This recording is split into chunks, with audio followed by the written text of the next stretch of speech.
Hi viewers, మనం loops గురించి నేర్చుకుంటున్నాం. అందులో చివరిది ఏంటంటే ఫర్ లూప్. ఓకే, ముందుగా మనం ఏం చేస్తుంటే టర్బో C++ అనే సాఫ్ట్వేర్ని మనం ఓపెన్ చేద్దాం. ఓకే, ఈ విధంగా ఓపెన్ అయిన తర్వాత ఫైల్లోకి వెళ్ళండి. అందులో న్యూ వన్ అండి. కీబోర్డ్లో F5 సహాయంతో ఫుల్ స్క్రీన్ పొందండి. ఓకే, గతంలో టైప్ చేసినటువంటి పూర్తి ప్రోగ్రామ్ మొత్తాన్ని కూడా నేను తీసేస్తున్నాను. ఓకే, ఇక్కడ దాకా తీసేసాను.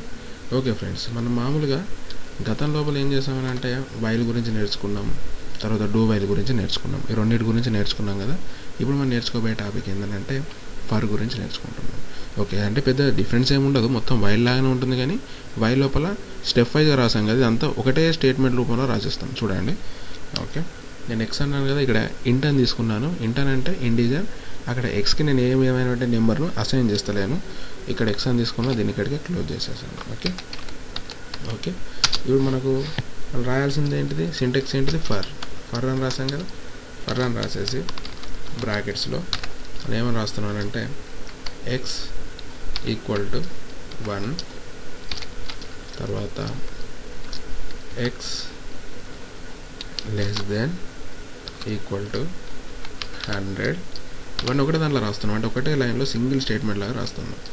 తర్వాత X plus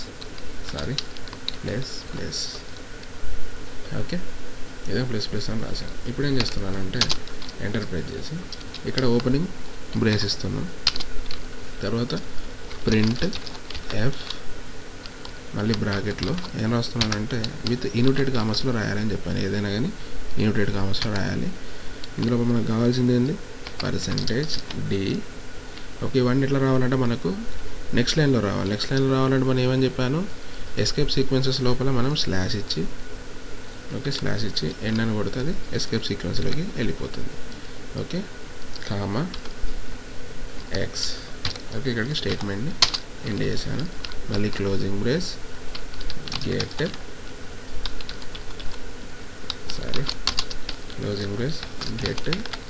ch brackets semicolon ఇచ్చాను. ఓకే, ఇక్కడికి మళ్ళీ క్లోజింగ్ బ్రేస్. ఓకే వ్యూవర్స్, అయితే గతం లోపల రాసుకున్నటువంటి వైల్ ప్రోగ్రామ్కి తర్వాత ఫర్ ప్రోగ్రామ్కి పెద్ద తేడా ఏంటంటే, వైల్ అన్నప్పుడు ఏం చేసామంటే ఇక్కడ ఇండిజర్ దగ్గరనే x = 1 అని అసైన్ చేస్తాం.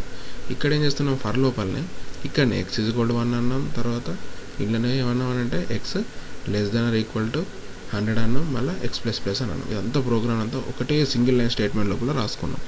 ఓకే, ఇప్పుడు చూడండి, మనకి ఏం కావాలి, x = 1 అయినప్పుడు 1 = x అవుతుంది, అంతే. ఓకే, ఇప్పుడు మనం ఏం చేస్తున్నాం అంటే 1 to 100. ఓకే, 100 అని అంటే అంత బాగా పెద్ద అయితే చిన్న చేద్దాం. ఓకే, 1 to ఎంత తీసుకుందామంటే ఒక 20 తీసుకుందాం. 20 తీసుకుందాం. ఓకే, 1 to 20 దాకా మనకు కావాలి. అంటే ఏమవుతుందంటే ఈ 1 అనేటటువంటిది ఇక్కడికి వచ్చేస్తుంది. ఇక్కడికి వచ్చేది చెకింగ్ జరుగుతుంది. అంటే 1 అనేటటువంటిది 20 కంటే చిన్నది కాబట్టి ఏమవుతుంది, మళ్ళీ ఇక్కడ ఏమవుతుంది, ప్లస్ లోపల ఏమవుతుంది, 2 అవుతుంది. మళ్ళీ 2 ఇక్కడికి వచ్చేస్తుంది. ఇక్కడ ఏమవుతుంది, 2 అనేది చెకింగ్ జరుగుతుంది 20తోనే. 20 కంటే 2 అనేటువంటి చాలా చిన్నది. మళ్ళీ ఏమైతే ఇక్కడికి వచ్చేసి ఈ విధంగా ఇక్కడనే మనకు యాక్చువల్ లూప్ అంటే ఏమని చెప్పాను, రొటేషన్ అని చెప్పాను. అంటే రొటేట్ అవుతూనే ఉంటుంది. ఓకే, నేను ఏం చేస్తున్నా, రన్లోకి వెళ్ళేసి రన్ అంటున్నాను. చూసారా, అంటే 1 to 20 దాకా మనకు నెంబర్స్ అనేటటువంటివి ఈ విధంగా వచ్చేసినాయి. మీకు ఒకవేళ రివర్స్లో కావాలంటే రివర్స్లో మీరు టైప్ చేసుకోవచ్చు. మీరు ఎట్లా అంటే మీకు ఏ విధంగా కావాలంటే ఆ విధంగా టైప్ చేసుకోండి. ఓకే ఫ్రెండ్స్, మీరు తప్పనిసరిగా ప్రాక్టీస్ చేయండి. ప్రాక్టీస్ చేస్తూ వస్తుంది. Thank you very much. మీకు ఈ వీడియో నచ్చినట్లయితే సబ్స్క్రైబ్ బటన్ క్లిక్ చేయండి. Thank you.